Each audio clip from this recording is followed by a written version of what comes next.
odeeffannoo Michael Carrickiin wal qabatanitti egaa Michael Carrick leenjisaa kilabichaa Manchester United ergatanii injifannoo argataniiti kan isaan jiran jalqabbii isaanii gaarii jechuun ni danda'ama.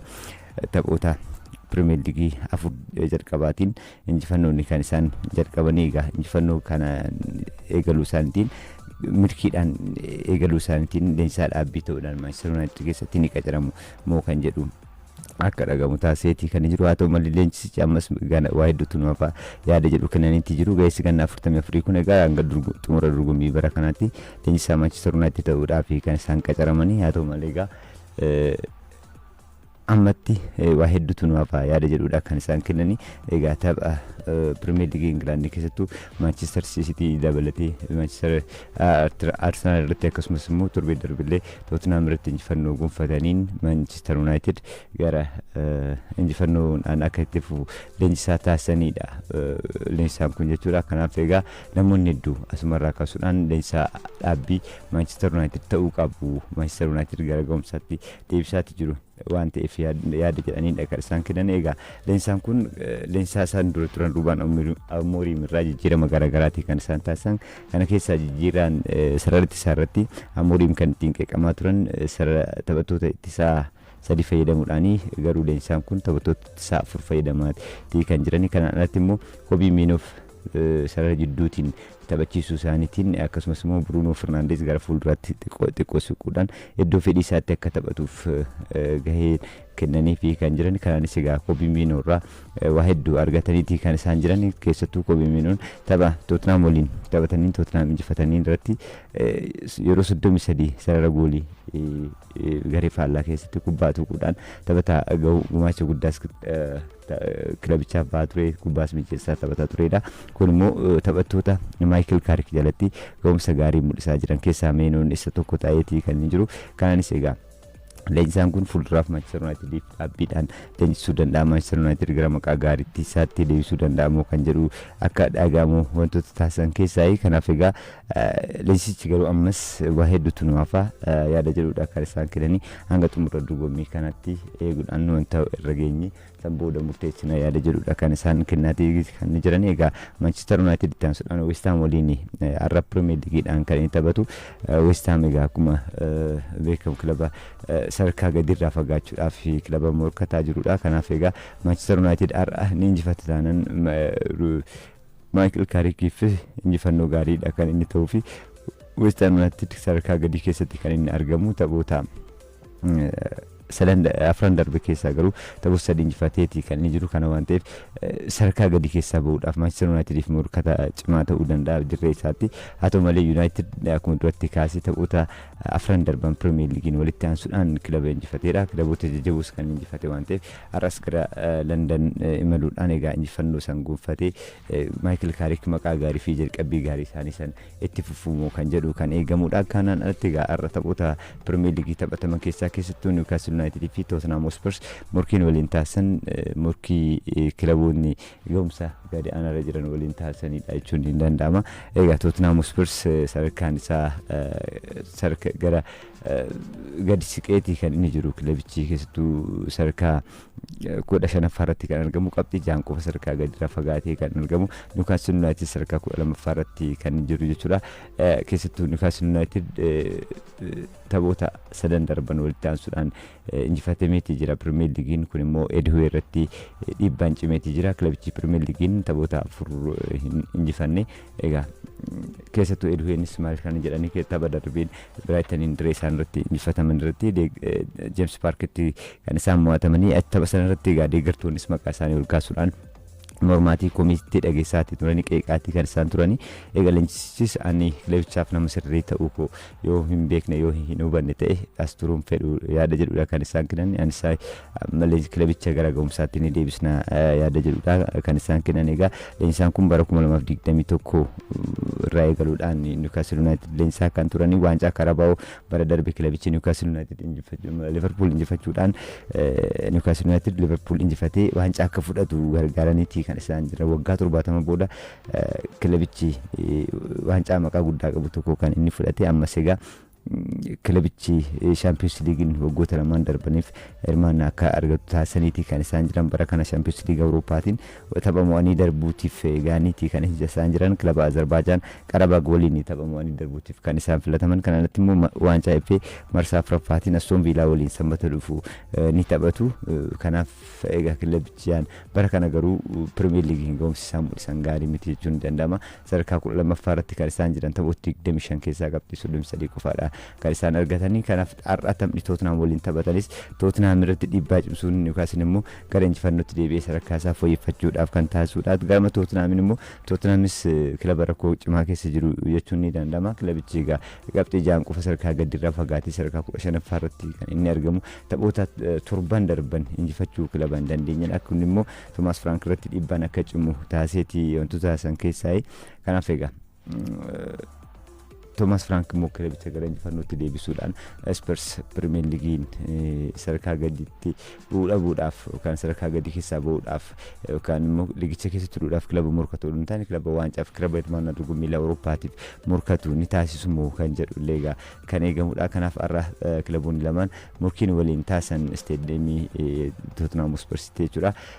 Tapha hawwiin eegamudha taphicha halkan sa'aatii 4:00 kan inni taphatamu Tottenham Hotspur Newcastle United waliin jechuudha kanatti Everton Bournemouth waliin har'uma ni taphatu Chelsea Leeds United waliin eegaa morkiin taasisanis egaa taphoota biroo guyyaa har'a taphataman keessaa har'a Premier League England jechuudha Chelsea innis egaa keessattuu leenjisaan haarofti kilabicha gahumsa kilabicha gahumsatti deebisaa jira ofitti amanamummaan kilabichaa taphattoota kootii gaariidha yaada jedhudha kan isaan kennanii kanaaf Premier League England ni sarra morkiin isaan taasisan kan eegamudha guyyaa boruu Premier League England kun itti fufuudhaan kan inni taphatamu keessattuu Aston Villa Brighton waliin morkiin taasisanis egaa Villaan gara injifannootti deebi'uudhaaf morkii taasisuudha Manchester City Fulham waliin egaa morkiin taasisus guyyaa boruutti taphoota eegama keessaa Manchester City egaa Arsenal waliin gara tapha darbe injifachuu isaatii Liverpool irratti injifannoo gonfateen garaagarummaa Arsenal waliin qabu gara qabxii 6 dhiphiseera egaa waancaa liigichaatiif Arsenal waliin egaa morkii taasisan Fega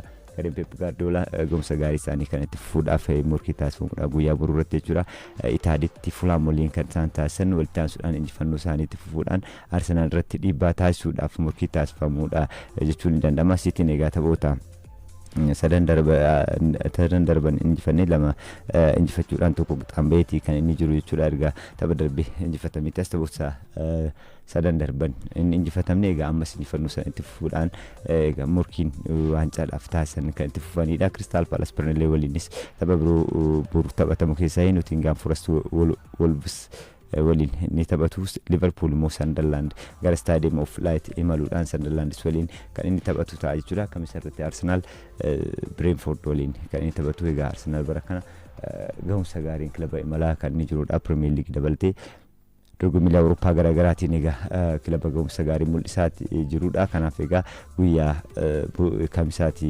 Arsenal kan inni taphatu jechuudha kanatti egaa ta'uunni waancaa mo'amtoota Spain har'a waancaa mo'amtoota yookaan immoo wadhifama Coppa Italiaatiin Napoliin Como waliin har'a ni taphatu guyyaa boruu immoo Atalantaan Bolognan Lazio waliin kan isaan taphatu ta'a jechuudha guyyaa boruu kan biratiin Spanish Coppa Italiaadhaan jechuudha Athletic Club Real Betis Real Sociedad waliin taphatu kan alatti immoo Atletico Madrid Barcelona waliin kamisa walakkaa xumuraa Coppa Italiaatiin kan taphatan egaa taphoota taphatamanidha kan alatti immoo Munich waancaa mo'amtoota kilaboota Germaniitiin RB Leipzig waliin kan isaan taphatan ta'a jechuudha Coppa Italia walakkaa xumuraa Coppa del Rey walakkaa xumuraa tapha biraatiin Athletic Club Real Sociedad waliin taphatan egaa taphoota Itaaliitiin akkasumas La Ligaan illee taphoonni taphataman kan isaan jiranii arras Premier League England fuudhaan ni taphatamu jechuudha kaleessa Villarreal La Liga Spainin kaleessa injifachuudhaan egaa gara sadarkaa sadaffaatti kan irratti kan argamu Atletico Madrid waliin qixxaateetii kan inni jiru kaleessaatiin Villarreal injifannoo Ispaanyol irratti kan inni argate Ispaanyol irratti argachuu isaatiin sadarkaa sadaffarra kan jiru Atletico Madrid waliin qixxaateetii kan inni jiru jechuudha kanaanis egaa kilabichaaf injifannoo gaarii jechuun ni danda'ama qabxii 45 kan inni isaan wal qixxaatan jechuudha kaleessa kilabichi afuriif tokkoon kan inni mo'ate jechuudha. Kana irratti immoo seera isaaniitti illee taphoonni garaagaraa kaleessa taphatamanii jiru kan isaan jiranii keessattuu seera Itaaliitiin kaleessa taphoota taphataman keessaa Roomaan injifannoon inni argate taphoota kaleessa keessaa kan dheeramudha. Roomaan egaa injifannoo kaleessa argachuu isaatiin sadarkaa isaallee fooyyeffateeti kan inni jiru jechuudha. Kun immoo kilabichaaf injifannoo guddaa jechuun kan danda'amudha. Kanaan alatti immoo Atlantaanis kaleessa taphoota La Ligaan taphataman keessaa kan isinis injifannoo gonfachuu isaatiin sadarkaa isaa fooyyeffateeti kan inni jiru. Gara odeeffannoo birootti yoo dabarru taphoonni marsaan jalqabaa Pirimeer Liigii Itoophiyaa xumurameetii kan jiru. Taphni qixxeessituun kaleessa taphameera. Kan alatti egaa odeeffannoowwan biyya alaatii qabannes kan jiranidha. Kaleessa Seerii A Fitaalii fi La Ligaan taphoon taphataman jiru. Filannoo pirezidaantummaa Baarseloonaa dhiyeenya itti ni gaggeeffama. Pirezidaantiin Baarseloonaa kan turan Joan Laporta irra deebiidhaan filatamuuf jecha pirezidaantummaa kilabichaa irraa ka'aniiti kan isaan jiranii. Kan alatti immoo Jaagirlish miidhama isa mudateen wal'aansi baqaqsanii yaaluu taasifamsii kan jiru. Kanaaf kanneen biroo kan isin biraan geenyu ta'a jechuudha. Ergaa qabna. Ergaa sana dhaggeeffannee isin waliin deebina. Hojjettoota keenya dandeettii qabanii fi ciccimoo ta'anii yommuu isin tajaajilu kabaja guddaadhaan itti quufinsi keessan milkaa'ina baankii keenyaati. Eenyummaan keenya tajaajila keenya ibsa. Kolfa maamiltoota keenyaa irratti arguun jechoota salphaa hiika gadi fagoo qabaniin galatuma. Maamiltoota keenya amantaa isaan nurra kaan hundaaf abjuu isaanii milkaa'ina isaanii gara fuulduraa fi fedhii isaanii guyyaa guyyaa akka galmaan geenyu amantaa qabna.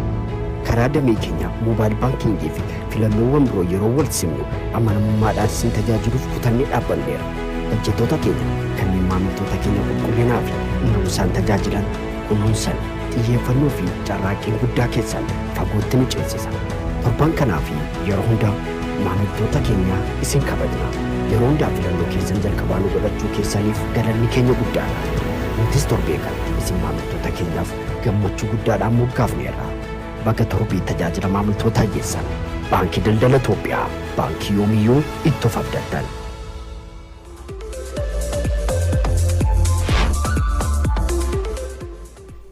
Walitti deebinee jira. Pirimeer Liigii Itoophiyaatiin kaleessa Faasilii fi Hadiyaa Hosaanaa morkii waliin taasisan Hadiyaa Hosaanaan tokkoof zeeroodhaan injifachuun egaa bara dorgommii kana injifannoon xumureetti kan inni jiru. Kana irratti immoo sadarkaa isallee sadarkaa 15ffarraa gara 10ffaatti ol siqfateetii kan inni jiru. Faasil Carraan inni Pirimeer Liigii Itoophiyaa dursee marsaa jalqabaa Pirimeer Liigii Itoophiyaa xumuruudhaaf qabu jala gufateetti jira osoo milkaa'iniif kan inni hafe tapha kaleessaatiin tapha qixxeessituu gareewwan kunneen lamaan tapha torbee 16ffaatti waliin taphachuuf turanii osoo hin taphatiin hafeedha kan isaan kaleessa waliin taphatan. Tapha kanatti egaa kilaboonni lamaan waliin injifachuudhaaf yaaliiwwan ciccimoodha kan isaan taasisaa turanii. Keessattuu boqonnaan booda Faasilis goolii ergatti galtee booda goolii galchuudhaaf goolii qixxeessituu argachuudhaaf yaalii taasisaa ture. Daqiiqaa 60ffaa irratti ture Suraafeel Tamasgan goolii injifannoo sarara gooliitiin ala rukutuudhaan Hadiyaa Hosaanaa injifannoo kan gonfachiise. Gama Faasiliinis egaa Amir Mudassir dabalatee yaaliin taphattoonni biroos taasisan kan eeramudha jechuudha. Taphichaan Hadiyaa Hosaanaan injifachuu isaatiin qabxii isaas 24 gaachuudhaan gara 10ffaatti ol siqeera. Bara kanaaf injifannoo 6ffaadha kan inni gonfate taphoota 19 taphateen jechuudha. Kaleessa Faasil injifatamu yeroo lammaffaadhaaf kan inni injifatame. Kilaboota bara kana goolii hedduu keessummeessin keessaas isa tokko ture Faasil jechuudha. Goolii 8 qofatu kan itti gale jechuudha. Kana irratti immoo tapha 2 qofa kan isaa fi Faasilii fi Buna Sidaamadha. Taphoota 19 darbaniin egaa kan taphoota muraasa injifatamanii. Kanaanis egaa kilabichi sadarkaa 4ffaan xumuruudhaaf marsaa jalqabaa xumuruudhaaf egaa dirqameetii kan inni jiru. Egaa Hadiyaa Hosaanaatiif injifannoo guddaa jechuun danda'ama. Marsaa lammaffaa irratti kilabichi gara qabxii gaarii kan itti fufuudhaan egaa sadarkaa fooyyeffatamuu kan jedhus kan eegamudha. Kilabichi egaa taphoota 3 booda gara injifannootti kan inni deebi'e kaleessa jechuudha. Kanaaf Pirimeer Liigiin Itoophiyaa marsaan jalqabaa haala kanaan xumurameetii jira. Marsaa lammaffaan immoo gurraan dhalaa 14 eegaluudhaan egaa itti fuudhaan ni taphatamu. Taphoonni Pirimeer Liigii Itoophiyaa torbee 15ffaa fi torbee 20ffaa hanga 24ffaatti kan jiran Hawaasaa fi isteediyeemii Yuunivarsiitii Saayinsii fi Teekinooloojii Adaamaatti akka taphataman egaa qopheessitoonni ifa taasisaniitii jiru. Egaa akka Adaamaa fi Hawaasaatti taphoonni torbee 20 hanga 24 jiran itti fuudhaan kan isaan taphataman